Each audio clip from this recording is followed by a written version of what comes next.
वेदांतातील ग्रंथ श्रवण करण्यासाठी आमच्या चॅनलला सबस्क्राईब करा व बेल आयकॉन दाबायला विसरू नका.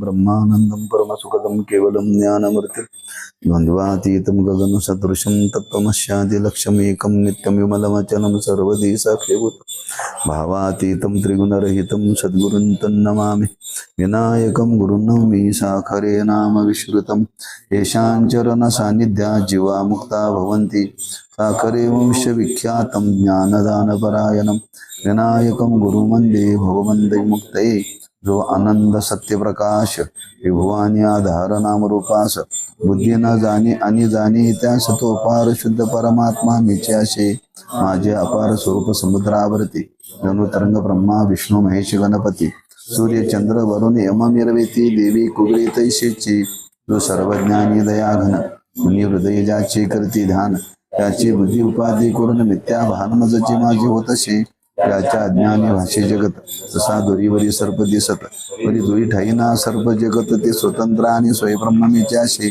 पुण्य पुरुषी सदव निष्काम बोध प्राप्ती कारणी भजावा राम तुम्हीच्या आहे आत्माप्त काम तरी नमन कोणा करावे म्या.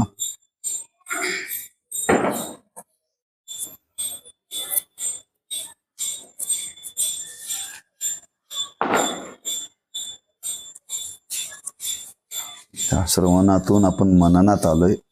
मननात चिंतन करत असताना साधक युक्तीचा विचार झाला. साधक युक्तीतून आता बाधक युक्तीकडे आपण चाललो. त्या बाधक युक्तीमध्ये सांगत असताना भेदाचा विचार मांडलेला आहे आणि त्याच्या संबंधाने आपण थोडस काल चिंतन केलं. काय केलं तुम्ही तुमच्या लक्षात ठेवले असेल तर सांगा. वेळ घालवू नका. आपले प्रकार मांडले. वास्तवता अभेद आहे, काल्पनिक भेद आहे. हे सगळं मीच सांगायचं. हो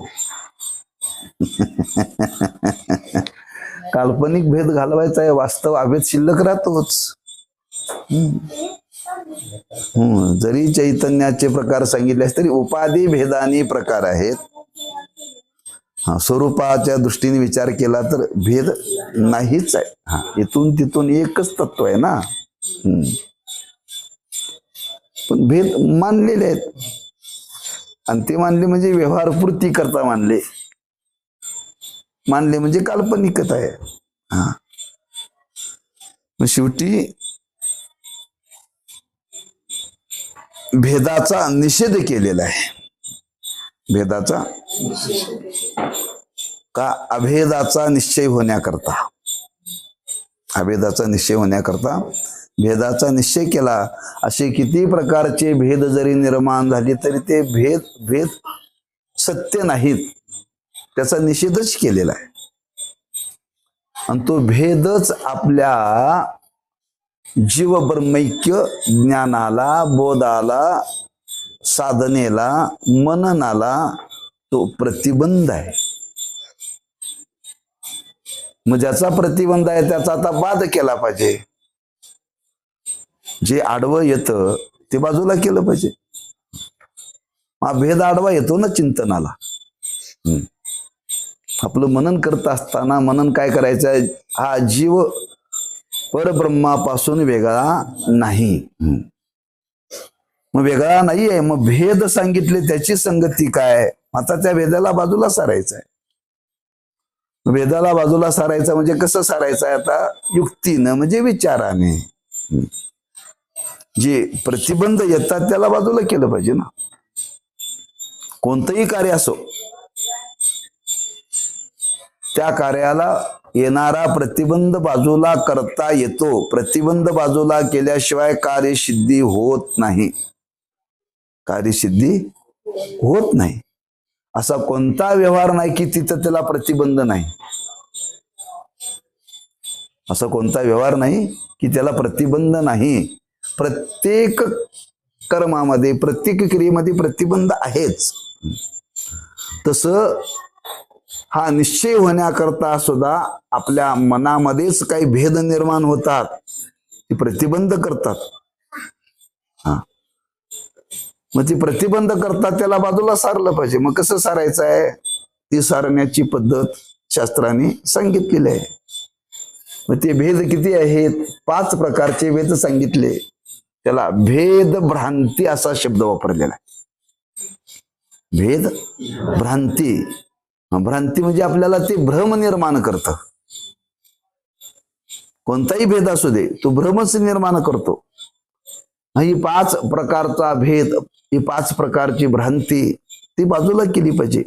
बाधक आहे मनना करता, मनन करत असताना. मग बाधक आहे, आता ती युक्तीने त्याला बाजूला सारायचं आहे. म्हणून तो विचार इथं आता प्रगट करतायत की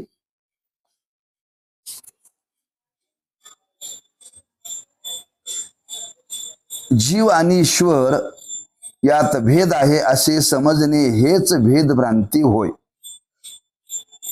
पहिली भ्रांती कोणती? जीव आणि ईश्वर याच्यामध्ये भेद मानणं हीच भ्रांती आहे. हेच पहिल्यांदा चुकीचं आहे. हेच चुकीचं आहे. नंतर तुकोबारांनी हा शब्द वापरलाय. इथं त्या शास्त्रकारांनी शब्द वापरला भेद भ्रांती. तुकोबारांनी हेच स्वच्छ लिहिलंय, भेदा भेद भ्रम अमंगळ. हेच वर्णन केलंय. एक भेदाची भ्रांती सांगितली आणि एक अभेदाची भ्रांती सांगितली तिथं, बरं का. हा, भेदा भेद भ्रम. हा, 2 शब्द आहेत, भेदा भेद भ्रम. त्याची विभक्ती करताना कशी करायची? एकदा भेदाची भ्रांती आणि एकदा अभेदाची भ्रांती. हा, अमंगळ आहे म्हणजे टाकावा आहे, त्याचा त्याग करा, त्याग करा, त्याज्य आहे. म्हणजे त्याचा युक्तीने विचाराने बाध करा. ऐका जी तुम्ही, हे मी काय सांगताय का? हा हा, तुमचं हित करून घ्यायचं आहे तुम्हाला ना. हित करून घ्यायचं असेल तर याला बाजूला तुम्हाला सारावं लागेल. तुमच्या चित्तामध्ये जी भ्रांती निर्माण झाली ती बाजूला सारा. भेदाची भ्रांती कोणती आणि अभेदाची भ्रांती कोणती?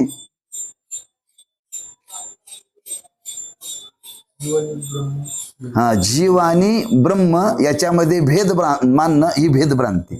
हा, बरं का. जीव आणि ईश्वर याच्यामध्ये भेद मानणं हीच भेद भ्रांती आहे. ही टाकून द्या म्हणतात तुकोबारा. अमंगळ आहे. अभेदाची कोणती? हा, शरीर आणि ब्रह्म याच्यामध्ये अभेद आहे. लोक म्हणतात अरे शरीरच म्हणजे देव आहे, देव म्हणजे शरीर आहे. नाही, याच्यात अभेद, याच्यात भेद माना, याच्यात अभेद मानू नका. हा, हा सुद्धा भ्रमच आहे. हा, हा सुद्धा. काही लोक या देहालाच ब्रह्म म्हणतात. देहापासून ब्रह्म वेगळं नाही आहे. नाही नाही, शास्त्र म्हणतं देह वेगळा आणि ब्रह्म वेगळा. पण काही लोक देह आणि ब्रह्म याच्यामध्ये अभेद मानायला लागले. ही भ्रांती आहे, ही टाका. हा हा, भेदा भेद भ्रम अमंगळ हे वर्णन केले तिथं. ती चित्त सांगतायत. हा, हे सगळं समजलं तर ज्ञानेश्वरी समजते, गाथा समजते.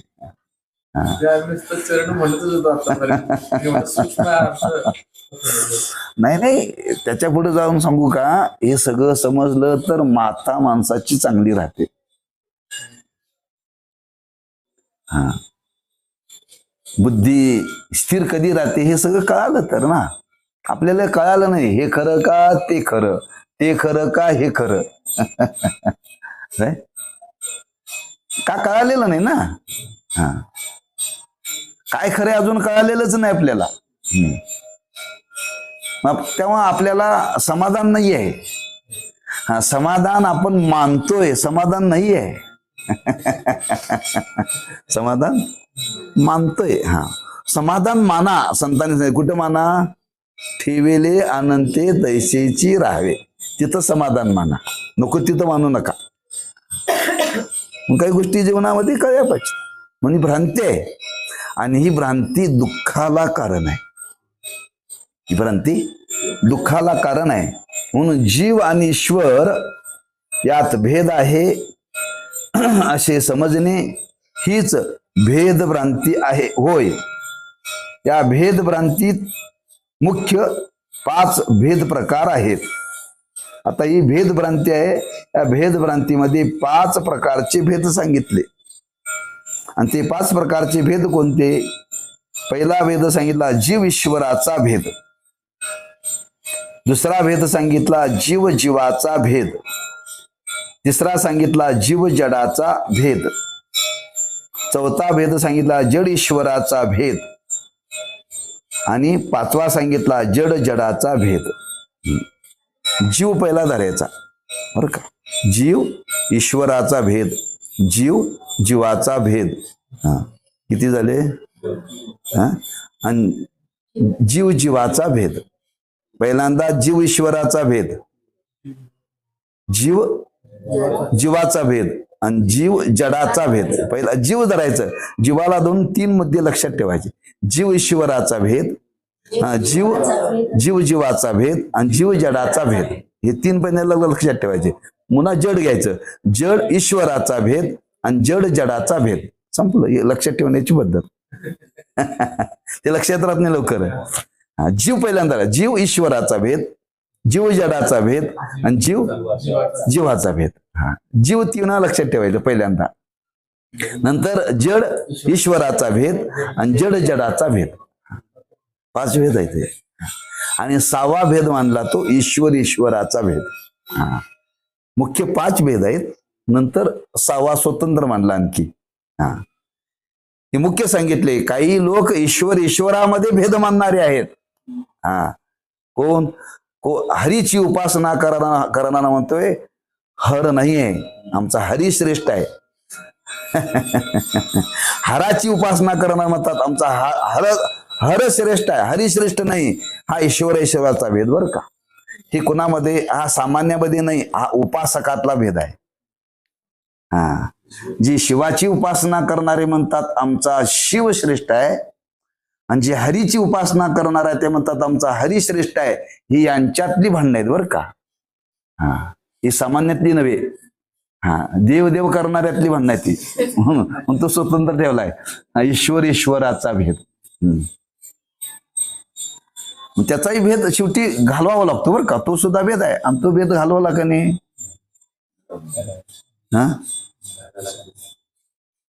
कुठं घालवला? नरहरी सोनारांच्या जीवनातला प्रसंग आहे. म्हणजे तो एवढा मोठा थोर उपासक होता, पण तो ईश्वरात भेद मानत होता. शेवटी त्याला अनुभूती आणून दिली आणि त्यांनी मान्य केलं ईश्वरामध्ये भेद नाही. बरं. मग त्यांनी वर्णन मग केलं शेवटी. सर्व सुखाचे आगर म्हणे नरहरी सोनार. बरं. म्हणून तो पुढचा आहे. सर्वसामान्य दृष्टीने विचार केला तर 5 प्रकारची भेदभ्रांती प्रत्येकाच्या बुद्धीत आहे. म्हणून ही आपल्याला मनन करण्याकरता याचा प्रतिबंध आहे. याचा प्रतिबंध आहे. मग तो बाजूला केला पाहिजे. म्हणून ही भ्रांती तात्विक अद्वैत निश्चयास प्रतिबंधक व दुःख हेतू आहे. अद्वैत चिंतन करण्याकरता तात्विक दृष्टीने आपल्याला आपलं स्वरूप आणि जीव याच्यामध्ये ऐक मानत असताना ही 5 प्रकारची भेदभ्रांती प्रतिबंध करते आपल्याला. नुसती प्रतिबंध नाही, प्रतिबंध व दुःखास हेतू आहे. त्याच्यापासून दुःख आहे.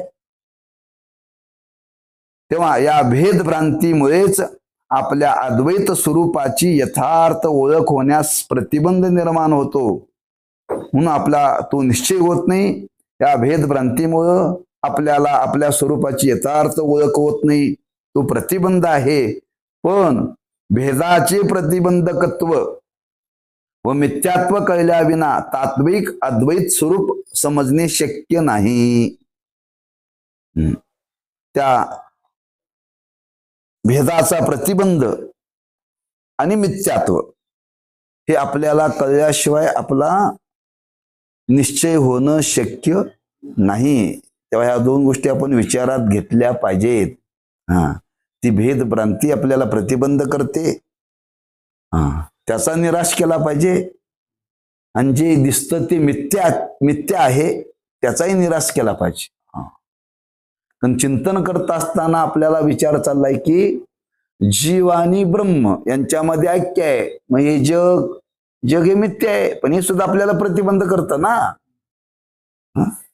हे एवढं डोळ्याला धडधडी दिसतं. हा, इथून तिथून हे सगळं भरलेलं आहे. हा, आणि याला तुम्ही मिथ्या म्हणून जगायचं म्हणता, हे सुद्धा प्रतिबंध आहे परमार्थाला. हा, मग याच्यावरती मिथ्याचा निश्चय झाला पाहिजे, तर आपला निश्चय होईल. नाहीतर देवही खरा आणि जगही खरं असं दोन खरं होत नाहीत. खरं होत नाहीत, एकच खरं म्हणावं लागतं. मग तो मिथ्यात्व निश्चय झाला पाहिजे आणि भेदभ्रांती ही गेली पाहिजे का, याचा प्रतिबंध आहे आपल्या ह्या ज्ञानाला. हा, यथार्थ ज्ञान होण्याकरता, तसा निश्चय होण्याकरता ह्या दोन गोष्टीला बाजूला आपल्याला सारावं लागेल, नवे नवे सारावंच लागेल, त्याला बाजूलाच करावं लागेल. कळणे अतएव भेद मिथ्यात्व समजणे व कळणे व तसा आपला निश्चय होणे आवश्यक आहे. तात्पर्य तो मिथ्या आहे हे कळलं पाहिजे, हे खरं आहे हे दोघांचं ऐक्य आहे हे कळलं पाहिजे, आणि तसा निश्चय झाला पाहिजे. बरं का, म्हणजे नुसतं कळून उपयोगाचं नाही, कळल्याप्रमाणे तसा निश्चय झाला पाहिजे ना.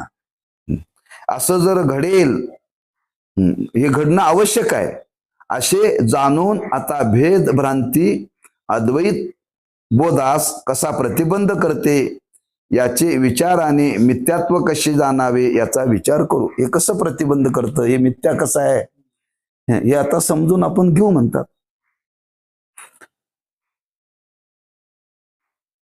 पहिला विचार मांडला जीव ईश्वराचा भेद. जीव ईश्वर विषयक भेदभ्रांती ही तर जीव ब्रह्मिक ज्ञानास प्रतिबंध करते.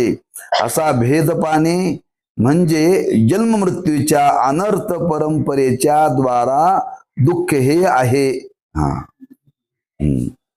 किंबहुना जीव आणि ईश्वर याच्यामध्ये जो भेद मानला जातो, हा भेद जर आपण निवृत्त नाही केला, तो तसाच राहिला, तर त्या भेदाचा प्रतिबंध आज आपल्याला एवढा दुःखाला कारण आहे की म्हणतात आपल्याला जन्म मरणाच्या फेऱ्यामध्ये पडावं लागेल. फेऱ्यामध्ये पडावं लागेल. कसं काय?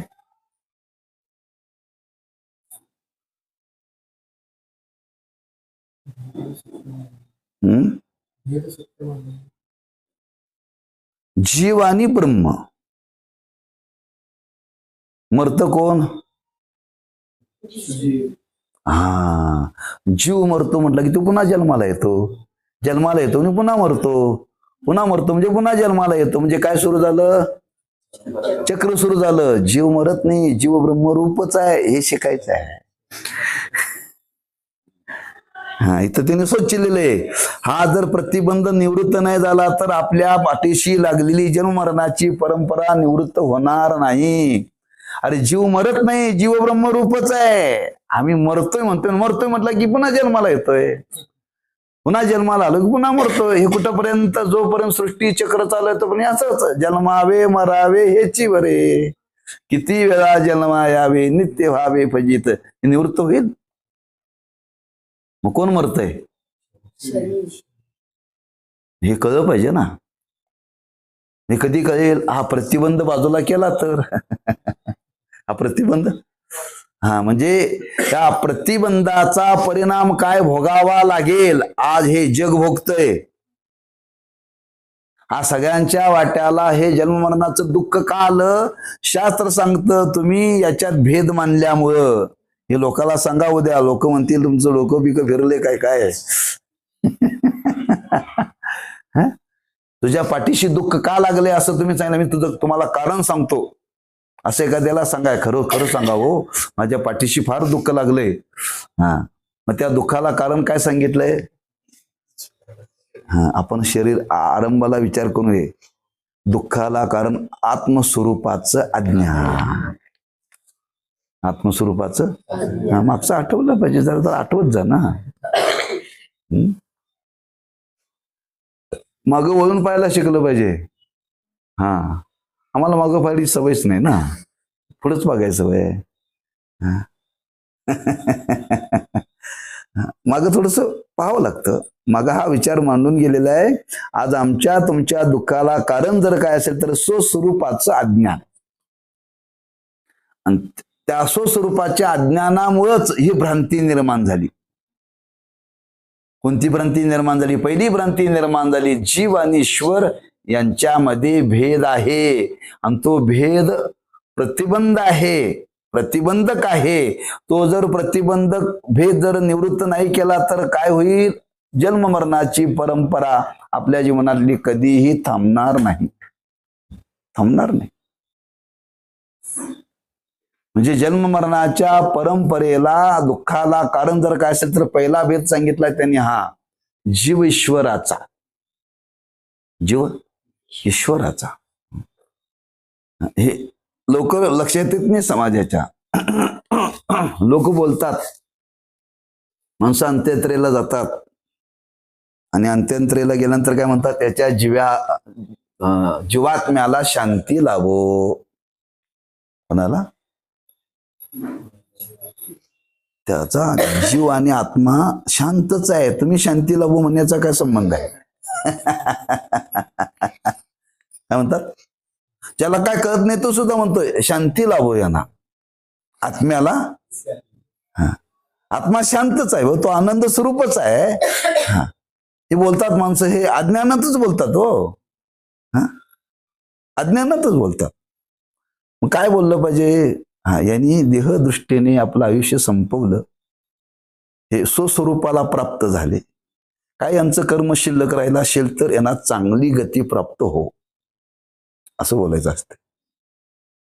सद्गती. एखादा फार मोठा ज्ञानीच असेल तर समजावा हा वैकुंठ स्वरूपाला प्राप्त झाला, तो देव स्वरूपाला प्राप्त झाला. असा महात्मा कोणाच्या घरी पुन्हा हरिभक्ताच्या रूपाने जन्माला यावं, अशी त्या ईश्वराकडे प्रार्थना. असं काय तर असं कोणी बोलत नाही का? माहितीच नाही ना. त्याच्या आत्म्याला शांती लाभो. म्हणजे अज्ञानच आहे ना. म्हणून जीव ईश्वरातला भेद हा प्रतिबंध आहे, आणि तो एवढा मोठा प्रतिबंध आहे की जन्म मरणाच्या दुःखाला कारण आहे. जन्म मरणाच्या दुःखाला कारण आहे. मग आता तो कसा निवृत्त करायचा हे कोण सांगितलं? साक्षात श्रुतीने सांगितलंय. याविषयी श्रुती माता सांगते, मृत्योः स मृत्युः माप्नोति य इह नावे नानेव पश्यति. जो अद्वय ब्रह्मस्वरूपात नाना भेद असल्यासारखे पाहतो, तो एका मृत्यूपासून दुसऱ्या मृत्यूला प्राप्त होतो, अनर्थास प्राप्त होतो, भयास प्राप्त होतो, असं या श्रुतीचं विवरण आहे बरं का. खाली जे विवरण केले ना, त्या श्रुतीचं वर्णन केले. जो अद्वय ब्रह्मस्वरूपात नाना भेद असल्यासारखे पाहतो, तो एका मृत्यूपासून दुसऱ्या मृत्यूला प्राप्त होतो, अनर्थास प्राप्त होतो, किंबहुना भयास प्राप्त होतो. ते भय कोणतं? दुजे जव जव घडे तव तव संसार भय जोडे. हेच ज्ञानेश्वर महाराजांनी ज्ञानेश्वरीमध्ये सांगितलेलं आहे. हो, हेच आचार्याने सांगितले. पुनरपि जननम पुनरपि मनरम पुनरपि जननी जठरे शयनम इह संसारे बहुदुस्तारे खलु विस्तारे. वर्णन केले. पुन्हा पुन्हा जन्माला येणं, पुन्हा पुन्हा मरण, पुनरपि जननम पुनरपि मरणम. हे कुठपर्यंत? जोपर्यंत ज्ञान होत नाही तोपर्यंत, होत नाही तोपर्यंत बरं का. म्हणजे असं चालूच आहे. म्हणून हे निवृत्त झालं पाहिजे. जीव ईश्वरात भेद पाहणे भयप्राप्तीस दुःखास हेतू आहे. तात्पर्य की असा भेद मानणं हेच दुःखाला कारण आहे, भयाला कारण आहे बरं का. मग तो निवृत्त झाला पाहिजे. आता तो निवृत्त झाला पाहिजे म्हणजे आपल्या जीवनामध्ये जे भय निर्माण झालं, दुःख निर्माण झालं, याला कारण कोण आहोत? आपणच आहोत, दुसरे कोणी नाही. आपल्याला दुसरं कोणी दुःख देत नाही. आपणच आपल्या पदरात दुःख पाडून घेतलंय, लक्षात ठेवा. तुकोबरांनी स्वच्छलेले मुक्त होता परी बळे झाला बद्ध, घेऊन या छंद माझे माझे. एकटाच होता पण गळ्यात घालून घेतली आणि माझी म्हणायला लागला. काय माझी म्हणायला लागला? माझी म्हणता म्हणता म्हणता एवढा बांधला गेला त्याला वर डोकं काढायला वेळ नाही. म्हणजे आपणच आपल्याला बांधून घेतले. आता आपणच आपल्याला बांधून घेतल्यानंतर सोडवायचं कोणी? आम्ही म्हणतो लोकाला तुम्ही सोडवा आम्हाला. अरे तूच बांधून घेतलायस. आपुला आपण बांधविला गळा. तुकोबरांनी वर्णन केले. ज्ञानेश्वर महाराज तेच वर्णन करतात. आपुली आपण करा सोडवण, संसार बंधन तोडा वेगी. आपणच आपण बांधून घेतला तर आपणच सोडवा, आपणच सोडून घ्या. म्हणजे श्री गुरूंच्याकडे जा. आणि याच्यातून मला बाहेर पडण्याकरता उपाय सांगा बरं का. आम्ही आता हे बांधून घेतलंय, बरोबर आहे, आम्ही आता पडलो. आम्हाला हे कळालं नाही. मी ब्रह्मरूप असताना त्या जीवाला ब्रह्मापासून ईश्वरापासून मी वेगळं समजायला लागलो. याचा परिणाम दुःख भोगायची वेळ आली. आता हे कसं सोडून आपल्याला घ्यायचं ना? पोट दुखाले, डॉक्टर आपल्याकडे येईल का आपण डॉक्टरकडे जायचं? आपण त्यांच्याकडे गेलं पाहिजे, आपणच सोडवून घेतलं पाहिजे ना. मग त्या डॉक्टरकडे गेलं पाहिजे. डॉक्टर साहेब फार सकाळपासून फार दुखायला लागले. मग तो सांगेल काय काय उपाय सांगेल त्याप्रमाणे. तसं श्री गुरु डॉक्टरकडे गेला, आपण गेलं पाहिजे. आपण पेशंट आहोत ना. सगळ्यांना रोग झालाय. कोणता रोग झालाय? भवरोग. भवरोग म्हणजेच पुन्हा पुन्हा जन्माला येणं मरण, यालाच भवरोग म्हटले बरं का. तात्पर्य ही भेद भ्रांती दुःखाला भयाला कारण आहे. आता हे भय हे दुःख आपल्या जीवनातलं गेलं पाहिजे. मग ते जाण्याकरता काय करावं? त्याच्याकरता आपल्याला ते विचाराने पटवून देतात. अशी भेदभ्रांती मोक्ष प्रतिबंधक व दुःख हेतू असल्यामुळे भेदभ्रांतीचे मिथ्यात्व जाणून तिचा निराश करावा. व भेदभ्रांतीचा निराश कशाने होतो? बिंब प्रतिबिंब दृष्टांताने. बिंब प्रतिबिंब. आता हा प्रतिबंध निर्माण झालाय मनन करण्याकरता. आता तो बाजूला केला पाहिजे. मग कसा बाजूला करायचा? शास्त्रकारांनी त्याला दृष्टांत दिला. बिंब प्रतिबिंबाचा दृष्टांत दिला. बिंब प्रतिबिंबाचा दृष्टांत दिला. बिंब प्रतिबिंब दृष्टांत विचाराने करावा म्हणजे निराश होतो. तो असा की दर्पणातील प्रतिबिंब मुखाहून म्हणजे बिंबाहून भिन्न भासत असले तरी वस्तुतः त्यात भेद नसून बिंब व प्रतिबिंब एकच आहे, एकच असते. दृष्टांत दिला. बिंब आणि प्रतिबिंब. एक आरसा आहे आणि आरशाच्या समोर आपण जाऊन उभं राहावं. आरशाच्या समोर उभं राहिल्यानंतर पाहणाऱ्याचं प्रतिबिंब त्या आरशामध्ये पडतं. जो पाहणारा त्याला बिंब म्हणतात आणि त्याचं पडलेलं प्रतिबिंब. आरशाच्या बाहेर आहे ते बिंब आणि आरशात आहे ते प्रतिबिंब. आता बिंब बाहेर आहे आणि प्रतिबिंब आत आहे. मग प्रतिबिंब वेगळं आणि बिंब वेगळं का दोन्ही एक? हे विचारानेच ठरते बरं का. इथं का मंत्रतंत्र म्हणायची गरज नाही. विचाराने निराश करायचा आहे. जो पाहणारा बिंब रूपाने बाहेर आहे ना, तोच आत प्रतिबिंब रूपाने भासतो. कशामुळे भासतो? आरसा नावाच्या उपाधीने. तसं बिंब म्हणजे ब्रह्म ईश्वर. आणि अंतःकरण रूपी आरशामध्ये त्याचं प्रतिबिंब पडलं. मधी उपाधी, इथं आरसा आहे आणि तिथं प्रतिबिंब अंतःकरण आहे. बरं का?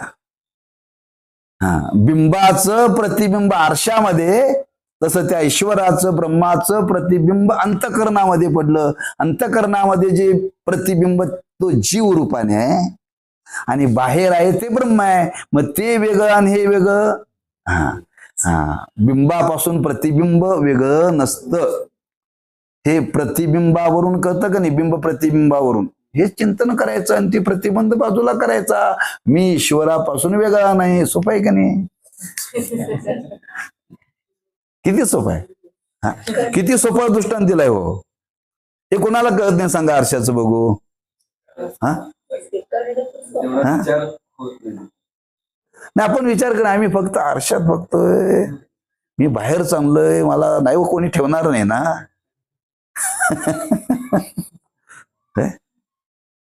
आम्ही आरशात कोणत्या दृष्टीने बघतोय? चांगलं दिसावं हाच भाव आहे. त्याच्या पलीकडे आमचा भावच नाही आहे. त्याच्या पलीकडे आमचा भावच नाही आहे. आरसा कशा करताय? आपलं प्रतिबिंब पाहण्याकरताय. प्रतिबिंब पाहण्याकरताय बरं का. मग ते प्रतिबिंब पाहायचं म्हणजे काय? आपल्या शरीरामध्ये काय आहे, जे आहे तेच तिथं दिसणार का नाही ते दिसणार? आहे ते दिसणार बरं का. नाही ते दिसणार नाही. एक जण त्या आरशामध्ये बघायला गेला आणि आरशामध्ये बघता बघता त्याला कपाळ वाकडं दिसलं. हे म्हणला कपाळ वाकडं दिसालंय म्हणून त्याने रागानं आरसाच फोडला. काय फोडला? म्हणजे काय झालं? अहो ते म्हणले आरशात माझं कपाळ वाकडं दिसालंय. मग आरशाला का फोडलं? अरे आरसा आहे ते दाखवतं का नाही ते दाखवतं?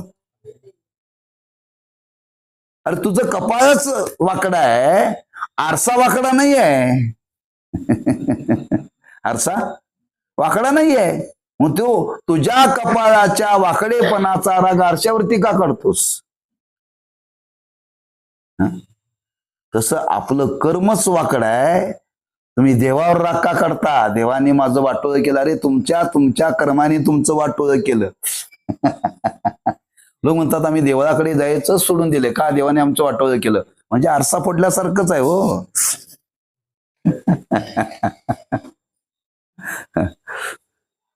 बिंब आणि प्रतिबिंब फार सुंदर दृष्टांत दिलाय बरं का. फार सुंदर दृष्टांत दिलाय. म्हणून तुकोबारांनी हेच वर्ण आहे, दर्पणीचे दुसरे भाषे परिते आशे एकची. तुकोबारांचा अभंग आहे. पाहताना दोन दिसतात पण असायला एकच आहे. असायला एकच आहे. म्हणून त्यांनी पुढं इथं वर्णन केलंय. दर्पणातील प्रतिबिंब मुखावून म्हणजे बिंबाहून भिन्न भासत असले तरी वस्तुता त्यात भेद नसून बिंब व प्रतिबिंब एकच असते. त्याचप्रमाणे व्यष्टी अज्ञानात किंवा शुद्ध सत्वगुण गुणात्मक बुद्धीत कुटस्थ चैतन्याचे प्रतिबिंब रूप असलेले जीव चैतन्य हे जरी त्या ईश्वर चैतन्याहून भिन्न निराळे वेगळे असे वाटत असले तरी तत्वता जीव ईश्वराचे अधिष्ठानभूत असलेली कुटस्थ आणि ब्रह्म ही दोन चैतन्य एकच आहेत. याविषयी तुकाराम महाराज म्हणतात, दर्पणीचे दुसरे भाषे परिते असे एकची. आरशात भासणार प्रतिबिंब हे बिंबभूत म्हणजे मुखाहून बिंबभूत कोणत्याही पदार्थापेक्षा निराळे भिन्न आहे असे वाटते. तरी पण ते तत्वता वेगळे भिन्न नसून तद्वत एकाच चैतन्याच्या ठिकाणी भासणारा जीव ईश्वर हा भेद कल्पित असून वास्तविक चैतन्य एक आहे. किंवा बुद्धी प्रतिबिंबित जीव चैतन्यात व माया प्रतिबिंबित ईश्वर चैतन्यात बुद्धी व माया या दोन उपाधीमुळे जो भेद आहे असा वाटतो तो कल्पित आहे. वस्तुतः मूळ चैतन्यात भेद नसून एक मेवा द्वितीय आहे. या रीतीने भेदबाधक युक्तीने मनन करून या भेदभ्रांतीरूप प्रतिबंधाची निवृत्ती झाल्यावर मी कोण आहे अशा अध्यात्म विचाराने मी अखंड सच्चिदानंद ब्रह्मरूप आहे असा ब्रह्मात्मिक निश्चय करावा.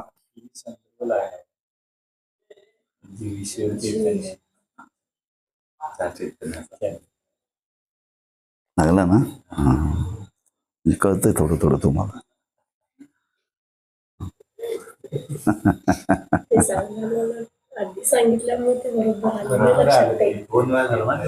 हो. म्हणून तो भेद कल्पित आहे. हा उपाधीमुळं, आरशामुळं दोन दिसतात. तुम्ही आरशात नाही बघितलं तर तुम्ही नाही असं निश्चय होतो, आहे असाच निश्चित आहे. हा, पण फक्त पाहताना आरशाच्या बाहेर असलेला आरशामध्येच आहे, त्याच्यापासून वेगळा नाही. हे पाहणाऱ्याला माहिती आहे का नाही? तो म्हणतोय काय, मी वेगळा आणि आरशातला वेगळा असं म्हणतोय कोणी? आणि म्हणायला लागला तर लोक म्हणते त्याला ऍडमिट करा. याला ऍडमिट करा. जर आरशात पाहणारा बिंब आणि आरशामध्ये जे पाहतो ते प्रतिबिंब, या पाहण्यामध्ये जर पाहणाऱ्याच्या मनामध्ये कधी विकल्प येत नाही, तोच विकल्प इथं काय येऊ देता तुम्ही? बिंब हे प्रतिबिंबापासून वेगळं नाहीच आहे. आरसा नावाची उपाधी आली म्हणून तुम्हाला ते प्रतीतीला आलं. ती जर उपाधी जरी आरसा नाही घेतला तरी आपल्या मनात काही विकल्प आहे का मी नाही म्हणून? म्हणून असा विचाराने याचं मनन करा की खरंच माया नावाची उपाधी आणि अविद्या नावाची उपाधी, त्याच्यामुळे त्यांना प्राप्त झालेलं कुटस्थ चैतन्य आणि ईश्वर चैतन्य, हे जीव चैतन्य आणि हे ब्रह्म चैतन्य, हे चार नसून एकच आहे. असा निश्चय करा, आपण त्याच्यापासून वेगळा नाही असं मनन केलं पाहिजे. सोपं आहे, अतिशय सोपं आहे ना. कळवून घेतलं तर सोपंच आहे हो. हा, कळत नाही तो पण सोपं. गुरुवारी महाराज सांगायचे, एक जण विहिरीच्या काठावरती गेला आणि त्याला म्हणलं उडी मार. हे आपल्याला काय जमायचं नाही म्हणाला. का? हे फार अवघड आहे म्हणाला, फार अवघड आहे. अरे विहिरीत उड्या मार ना, हे आपल्याला काय जमायचं नाही म्हणाला. अरे उडी मार, नाही म्हणले आपल्याला जमणार नाही म्हणलं. मग त्याला एकाने दुसऱ्या दिवशी नेलं आणि त्याच्या कमरेला दोरी बांधली, आणि कमरेला दोरी बांधल्याने ती दोरी हातात दिल्याने त्याला ढकललं खाली विहिरीत. ढकललं आणि सांगितलं हातपाय मार. हातपाय मारता मारता मारता मारता 4 दिवस गेले, दोरी सोडून दिली. तो पोहायला लागला आणि 5व्या दिवशी सांगितलं उडी मार. उडी मारली. अरे परवा तर म्हणत आहे आपल्याला जमणार नाही आणि आता तर तू उडी मारलास का? जोपर्यंत ते शिकत नव्हता तोपर्यंत ते कठीण वाटत होतं. ज्या दिवशी शिकला त्या दिवशी नाही म्हणणाराच आपल्या देखत उड्या मारायला लागला विहिरीत. हीच अवस्था परमार्थ. हे अवघड आहे. हे आपल्या बुद्धी शिरायचं. वाचून तर बघ, शिकून तर बघ. दोरी कमरेला दोरी बांधून घेऊन शिक. इनर बांध, डबा बांध आणि पोहणाऱ्याला बरोबर घेऊन जा.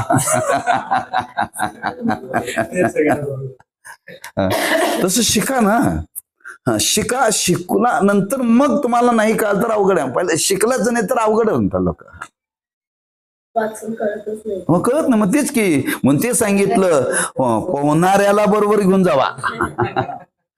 तुम्ही दोघंही गेलाय, ज्याला पोहायला येत नाही त्याला बरोबर गेलाय, मला पोहायला येतं का? दोघे सारखेच कसं का कळणार? आता ते पुस्तक वाचून तुम्हाला ते सांगणार आहे इथं चुकलं, इथं बरोबर आहे. हा, सांगणार कोणतरी पाहिजे का नाही? सांगणार कोणतरी पाहिजे का नाही? हा,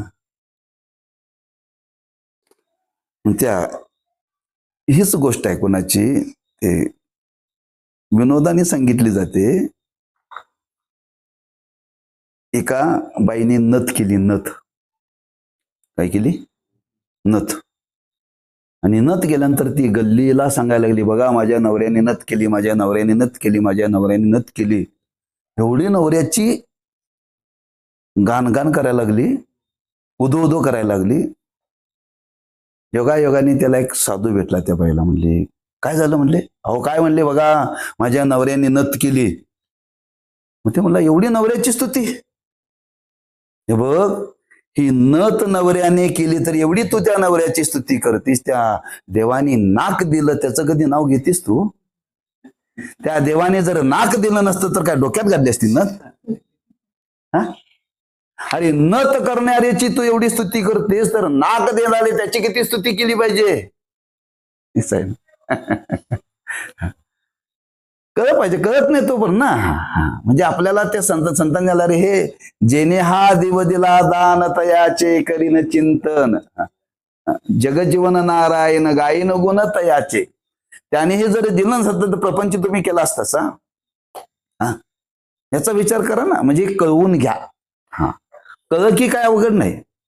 म्हणून आपल्याला जीव आणि ईश्वर याच्यामध्ये जी भेदाची भ्रांती निर्माण झालेली आहे, मनन करण्याकरता जो प्रतिबंध आहे, तो प्रतिबंध बाजूला करण्याकरता युक्ती, कोणती युक्ती, बिंब प्रतिबिंबाचं दृष्टांत दिलेलं आहे. आणि त्या दृष्टांताच्या द्वारे हे आपल्याला पटलं का नाही.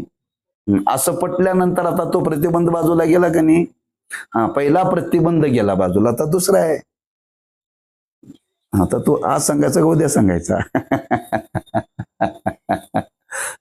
एका एका प्रतिबंधाचं चिंतन करू. म्हणजे हा प्रतिबंध आपल्या मननाकरता कसा आडवा येतो, कसा दुःखाला कारण आहे, कसा भयाला कारण आहे, तो निवृत्त करण्याकरता या पद्धतीने त्याचं चिंतन करून त्याचा विचाराने निराश करावा. आणि तो मानलेला भेद कल्पित आहे, त्या भेदाविषयी मिथ्यात्म निश्चय व्हावा. आणि विचार आणि युक्तीने याच्यामध्ये बिंब आणि प्रतिबिंब हे वेगळे नाहीत, एकच आहेत. तसं जीव आणि ईश्वर हे उपाधी भेदामुळे भिन्न वाटतात. उपाधी मिथ्या आहे पण स्वरूपाने एकच आहेत. बिंब प्रतिबिंबाला सोडून राहू शकत नाही. असं जर आपल्याला विचारांती कळालं तर हा भेद निवृत्त होऊन आपल्याला निश्चय होण्याकरता सहज त्याचा उपयोग होईल. या पद्धतीनं त्याचा मननाच्या रूपाने चिंतन करून निश्चय करावा. कोणी करावा? मुमुक्षुनी, साधकाने. कुंडली कवरदारी विठ्ठल श्री ज्ञानदेव तुकाराम.